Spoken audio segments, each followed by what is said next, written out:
Hey guys, this is Montgomery Rails. Sorry I haven't made a video in a couple of weeks. I've been sort of busy with trying to find a job and some models that I've been working on. This is the CRL G15 dummy. The CRL, a couple of my friends saw it and they said it was crooked, so I removed on both sides. And then just for the hell of it, last night I put a CSX patch on it for the front, and to me it didn't turn out that well. So I'm just going to take it off and repaint and redecal the CSX part, but it's going to be turned into a CSX patch, XLMS I guess. A friend of mine gave me some CSX microscale decals that he used in a project. There's what he used, and then I got a full sheet of CSX decals right here. With some yellow numbers which are really nifty, but unfortunately these right here, it's for the bright future, and I'm more into the dark future paint. Also, I have packed up for Dothan. This is most of my equipment that has boxes still with it. There's the HLCX. Then there's some without the boxes, and then I got my new Bethagon sets with the two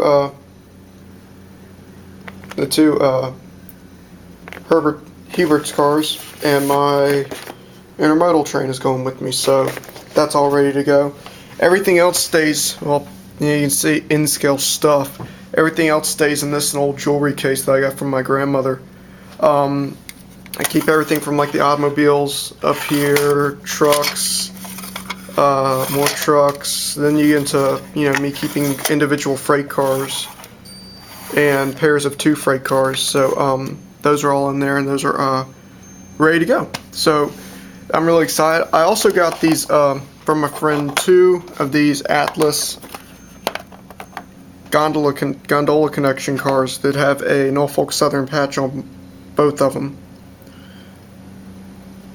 These cars are pretty good. I just don't like the Accumate couplers. I'm going to soon just completely switch over to micro trains, because Accumate just is not what I like. It's not that great in my opinion. They don't like to hook up to each other, and they don't like to hook up to other trains with like micro trains. I'll be keeping the Accumates on my locomotives, but some of them have micro trains like my SD40. And also, here's the Halo car I did. It's an Amtrak. I think it's like an Amtrak baggage car. They call them the material handling cars. But I did the Halo assault rifle, and then the Halo logo, just like out of the Halo 1 series. And then the other side is just extremely weathered. And then the roof is extremely wet. I'm going to come back and possibly do some roof patches or something on this car. I am selling this car. I'm asking $25 for the car. It's got metal wheels, Kato couplers. All the details are separately applied, and it's a custom paint for Halo. I mean, you can't go wrong with that. If you're a Halo fan, or if you've played the game and you have an in-scale layout, this car is $25. Just give me a call. Or don't give me a call. I don't want to be posting my number on YouTube, but send me a message or something. We'll work something out. So that car is for sale for now. Here's another car right here. This is for CTRN. Unfortunately, I don't have an N, so right now it's just CTR. There is a photo on railcarphotos.com, and someone got a photo of this car, and it's a Microtrains 100-ton, and the weathering is exactly like the photo I saw, and the inside I just gave it an extreme rust job.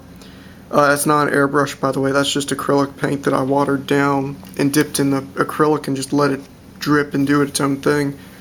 But this car turned out really nice. I like the patch that I did at the end. I need to get decals for that.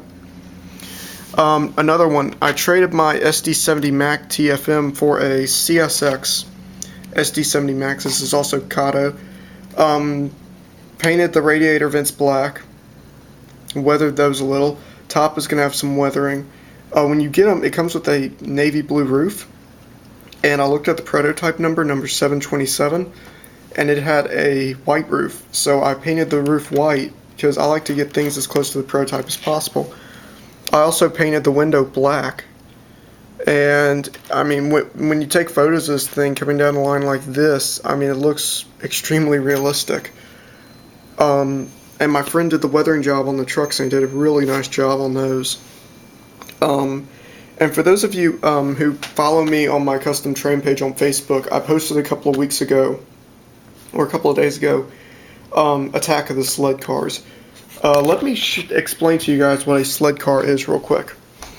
A sled car is a modified 50-foot bulkhead that CSX basically tore them down and rebuilt them into a remote control car.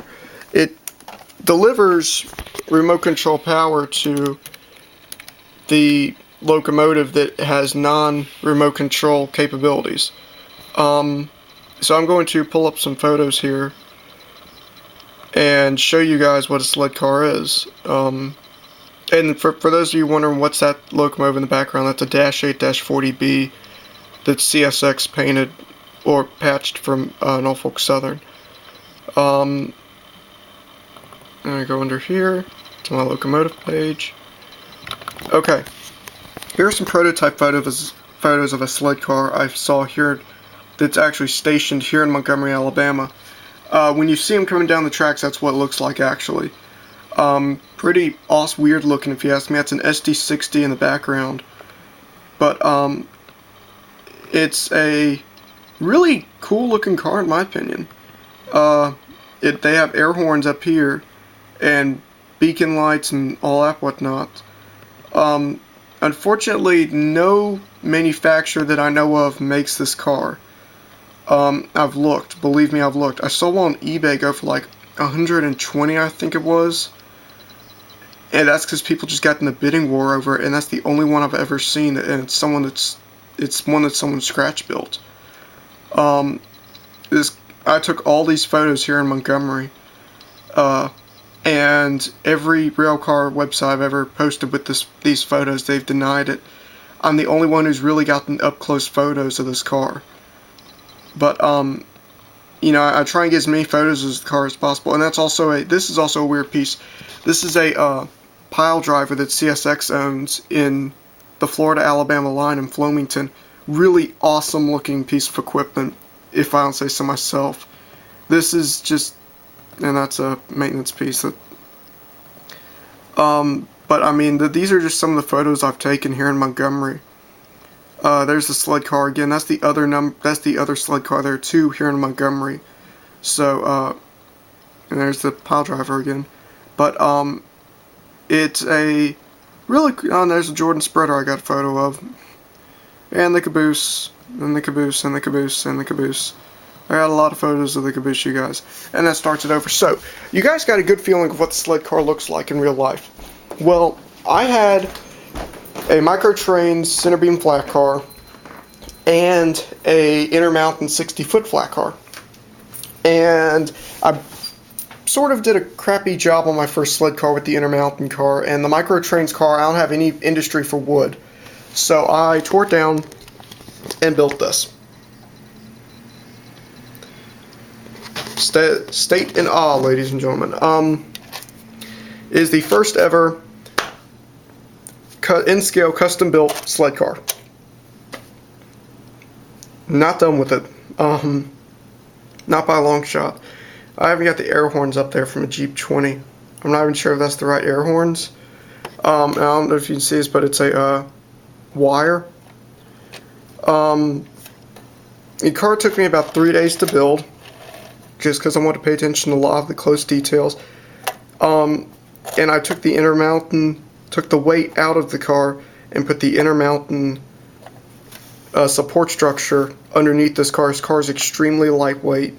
Then, so this car is basically a hybrid of two different cars.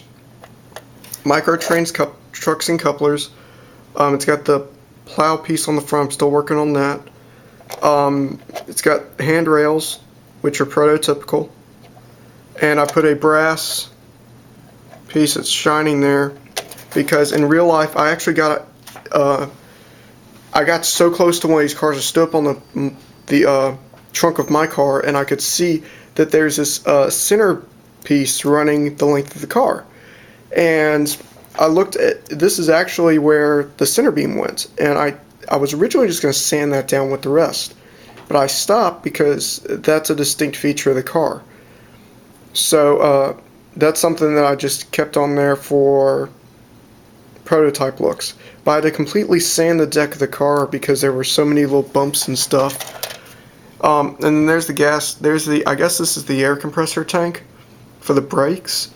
And they have all these little wires and hoses going everywhere. And I got that done, but this is the car. It's a pretty cool car. When you see these cars, they're usually, let me hook this up. Well, I don't even need to hook it up. They're usually like this. The locomotive is pushing the car. So, you know, all I need to do now is, well, first I need to get an airbrush and finish the car. And then I need to get, I've got flat black acrylic model paint, and then I gotta get prototype correct CSX decals. I don't know if I'm gonna sell this car, honestly, because I love the way it looks. I really like the way it turned out. And if any of y'all know anyone who makes in-scale beacon lights, I could sure use them, because the prototype had 2 beacon lights. But I mean, that's basically what I've been up to, you guys. Besides that, you know, just packing for Dothan. I mean, the Dothan train show this year, I know that there are some vendors last year that were pretty popular that are not coming back this year because they're going to a different show, but it still should be a pretty good show, so, you know, it's still going to be fun without them. I will be at the Teen Association of Model Railroaders table, TAMR. Sorry, guys. So, you know, stop by, say hey, and please, in the words of one of the TAMR members, please if you're there, please take a brochure or flyer, because it would be a shame if that tree died for nothing. TAMR. So, you guys know what I'm up to? I'm going to start something new. Every week, even if it's like a 2-second video, I'm going to ask a question. This week's question is, what is your favorite locomotive? It can be from any railroad in the world, any kind of locomotive, steam locomotive, diesel, trolley, interurban, subway car, I don't give a crap. Just what's your favorite locomotive? And another thing, check out my custom train page. It's McGuire Custom Trains. It's, you know, it's a pretty cool page. I post all my custom work there. This is unfortunately not on there yet, but I will have a step-by-step instruction on how I built it. So I mean, that's something that I know a lot of people are looking forward to. One last thing, YouTube. This SD40, Kato made it, and it has a BNSF patch. A lot of people I know just argue with me, saying Kato never released this locomotive. I know they did, because there's no way a decal. I've looked, I've inspected it, I've had other people inspect it. I bought this used at Dothan about a year ago. It'll be a year ago this weekend. Please, will someone help me track down more of these locomotives? Kato always releases 2 numbers. I have 6751 in scale. I would love the other number. I mean, if anyone has this locomotive, I really want another one. For my layout, you know, I'll be willing to trade one of my locomotives out of my collection. I'll be willing to pay for it. Whatever you want to do. I have not been able to find another one, and I've talked to Kato, and some of the guys don't even remember releasing these locomotives. They did one in HO, that's all that I know, but this is definitely, look, there's my finger, that's definitely in scale. So, if anyone can help me find this locomotive for sale, I would love it. But besides that, this is Montgomery Rail signing off. Next time you'll be hearing from me will be the Dothan Train Show. Peace out, y'all.